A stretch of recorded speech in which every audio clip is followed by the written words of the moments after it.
আমাদেরকে শয়তান একটা প্রবোধ দেয়, এই ভিডিওগুলো আমরা দেখি ফেসবুক ইউটিউব আর স্কিপ করে চলে যাই, উপরের দিকে টেনে আমরা স্ক্রল করে চলে যাই। শয়তান আমাদেরকে বলে তোমার কি করার আছে, তুমি একটা সামান্য, একে তো বাংলাদেশের মতো একটা ছোট্ট দুর্বল দেশ, আবার সে দেশের একজন অতি সাধারণ একজন নাগরিক, একজন নগণ্য মানুষ, তুমি এই আন্তর্জাতিক সমস্যার সমাধান করার মতো ক্ষমতা তো তোমার হাতে নাই, তোমার কি করার আছে? সো তুমি একটু আল্লাহর কাছে দোয়া করো। বাস আমি একটু দোয়া করে ওটাকে স্কিপ করে আর একটা ঝাঁকানাকা কোনো ভিডিওতে আমি ডুবে যাচ্ছি। এই না আমাদের অবস্থা? আসলে কি তাই? আমি তো তা মনে করি না। এটা শয়তান আপনাকে মিথ্যা কথা বলে, আপনাকে মিথ্যা সান্ত্বনা দেয়। শয়তান বলে তোমার কিচ্ছু করার নেই। কে বলেছে আপনার কিছু করার নেই? আপনার যে কত কিছু করার আছে সেটা আপনি নিজেও ভাবেন নাই। আল্লাহ তাআলা আপনাকে জিজ্ঞাসা করবেন না তুমি সেখানে সামরিক শক্তি কেন পাঠাও না, কারণ সামরিক শক্তি আপনার হাতে নাই। আল্লাহ আপনাকে এটা জিজ্ঞেস করবেন না। আল্লাহ আপনাকে বলবেন না তুমি মানবিক সহায়তা নিয়ে শত শত হাজার হাজার টন কেন খাবার পাঠাও নাই সেখানে, কারণ এই ক্ষমতা আপনার হাতে নাই। আল্লাহ এটা জিজ্ঞেস করবেন না। আল্লাহ জিজ্ঞাসা করবেন তোমার হাতে একটা ইহুদি পণ্য তোমার বাসায়, তোমার টয়লেটে, তোমার বেডরুমে, তোমার প্রত্যেকটা জায়গা, কখনো সাবানের নামে, কখনো শ্যাম্পুর নামে, কখনো লোশনের নামে, কখনো চকলেটের নামে, কখনো ড্রিঙ্কসের নামে, কখনো রেস্টুরেন্টের ফাস্টফুডের নামে, তোমার বাসার প্রতিটা কক্ষে কক্ষে প্রতিটা টয়লেটে তাদের পণ্যগুলো শোভা পেয়েছে। এই পণ্য বেচা টাকা দিয়ে তারা বোমা হামলা করে মানুষ মেরেছে। তুমি শুধুমাত্র তাদের প্রতি সিম্পেথি দেখাতে পারতে, সেটা তো দূরের কথা, উল্টো বরং তুমি সেই বোমা হামলার সঙ্গে জড়িত। তুমি জেনে হোক আর না জেনে হোক, তুমি বুঝে হোক আর না বুঝে হোক, তুমি কিন্তু সেই বোমা হামলার সাথে জড়িত।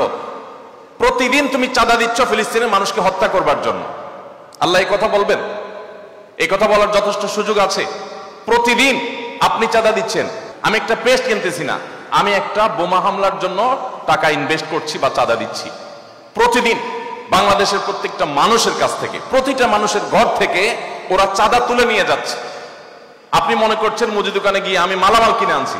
আল্লাহর কসম করে বলছি এটা মালামাল কিনা না। এটা আপনি দেখছেন মালামাল কিনা, আমি এটাকে মালামাল কিনা দেখছি না। আপনি দেখছেন আপনি পেপসি বা কোকা কোলা বা সফট ড্রিঙ্কস এদের যেগুলো আছে সেগুলো আপনি ডক ডক করে গিলছেন। আমি দেখছি সেগুলা লাল কালারের ওই পেপসি না, এগুলো হলো ফিলিস্তিনের মানুষের রক্ত। আপনি দেখছেন সেগুলো হয়তো কোক, আমি দেখছি সেগুলো রক্ত।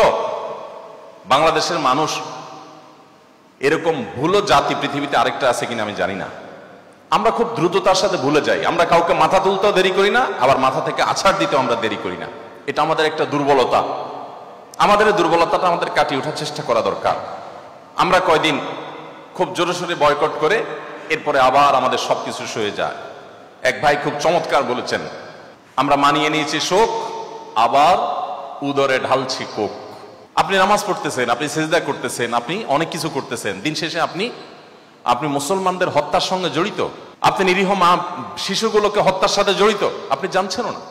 আমরা মুসলমানরা যদি শুধুমাত্র তাদের পণ্যগুলো বয়কটটা যদি যথাযথভাবে করতে পারি, তাহলে তারা অন্তত 50% এমনিতেই সাইজ হয়ে যাবে। আমি তো মনে করি যে এই প্রেক্ষাপটে, এই বাস্তবতায়, ফিলিস্তিনের এই বাস্তবতা অন্তত আপনারা যদি প্রত্যেকে আন্তরিক হন এবং সচেষ্ট হন, তাহলে সেক্ষেত্রে আপনারা বাণিজ্যিকভাবেও লাভবান হতে পারেন, কিন্তু সেটা মূল উদ্দেশ্য থাকবে না। আপনারা মূলত দ্বীনি চেতনা থেকে এই কাজটি করবেন। আল্লাহ তাআলা আমাদের সবাইকে আমাদের যে দায়িত্বটুকু আছে সেই দায়িত্বটুকু আদায় করার তৌফিক দান করেন।